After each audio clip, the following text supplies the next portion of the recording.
बिस्मिल्लाहिर्रहमानिर्रहीम। अस्सलाम वालेकुम। मैं इब्रार अहमद एडवोकेट उम्मीद करता हूं कि आप सब खैरियत से होंगे। सवाल है, मेरे खामद ने मुझे तलाक दे दी है और मेरे 4 बच्चे हैं। साबका खामद ने अब दोबारा शादी कर ली है। क्या मेरे बच्चों को अब बाप की जायदाद में से हिस्सा मिलेगा कि नहीं मिलेगा? तो गुजारिश ये है कि आपके खामद ने आपको तलाक दी है, रिश्ता आपके साथ खत्म हुआ है, बच्चों के साथ रिश्ता खत्म नहीं हुआ। बच्चों को बाप की विरासत में से हिस्सा मिलेगा। मतलब कि आपका साबका खामद अगर दुनिया से चला जाता है तो उनकी विरासत में से आपको हिस्सा नहीं मिलेगा। मतलब जिस बीवी को तलाक दे दी गई उसे हिस्सा नहीं मिलेगा, लेकिन बच्चों को हिस्सा मिलेगा। बाप की जायदाद में से बच्चों का हिस्सा है और उन्हें लाजमी तौर पर मिलेगा। सवाल है, मेरे खामद की डेथ हो गई है और मेरी 2 बेटियां हैं, मेरे ससुराल वाले हिस्सा नहीं दे रहे, क्या करना चाहिए?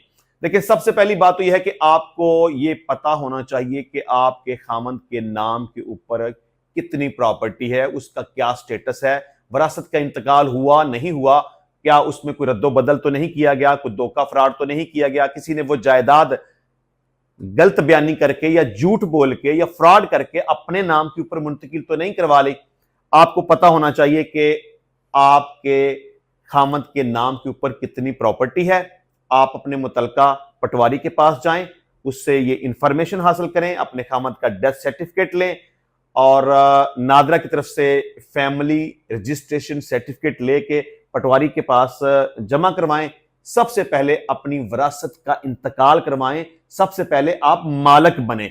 मालक बनने के बाद फिर दूसरी बात आएगी कि वो प्रॉपर्टी अब कहां पर है और उसका कब्जा आपको कैसे मिलेगा। अच्छा, यहां एक इंपॉर्टेंट बात मैं आपको बता दूं कि बीवी का खामद की जायदाद में से अगर बच्चे हों तो 1/8 हिस्सा होता है, अगर बच्चे ना हों तो 1/4 होता है। और चूंकि आपकी 2 बेटियां हैं, इस सूरत हाल में बेटियों को बाप की विरासत में से 2/3 हिस्सा मिलेगा। तो विरासत का इंतकाल करवाएं और उसके बाद फिर देखें कि कब्जा किसके पास है। अगर कोई सीधे हाथ से कब्जा नहीं देता तो फिर आपको अदालत में एक दावा दायर करके उस प्रॉपर्टी का कब्जा ले लेना चाहिए और वो दावा आपकी फेवर में डिक्री होगा और आपको जायदाद का कब्जा मिल जाएगा। सवाल है, क्या तलाक याफ्ता बेटी मां की पेंशन ले सकती है? बिल्कुल ले सकती है। तलाक याफ्ता बेटी अपनी वालदा की पेंशन ले सकती है। सवाल है, अगर बेटा अकेला हो और गैर शादीशुदा हो और माजूर भी हो तो क्या उसे पेंशन मिलेगी? तो इसका जवाब भी है कि उसे भी पेंशन मिलेगी। सवाल है, अगर किसी का शोहर फौत हो जाए, शोहर की पेंशन भी हो और वालिद की पेंशन भी हो, तो क्या औरत दोनों की पेंशन ले सकती है? तो इसका भी जवाब यह है कि औरत एक वक्त में दोनों की पेंशन ले सकती है।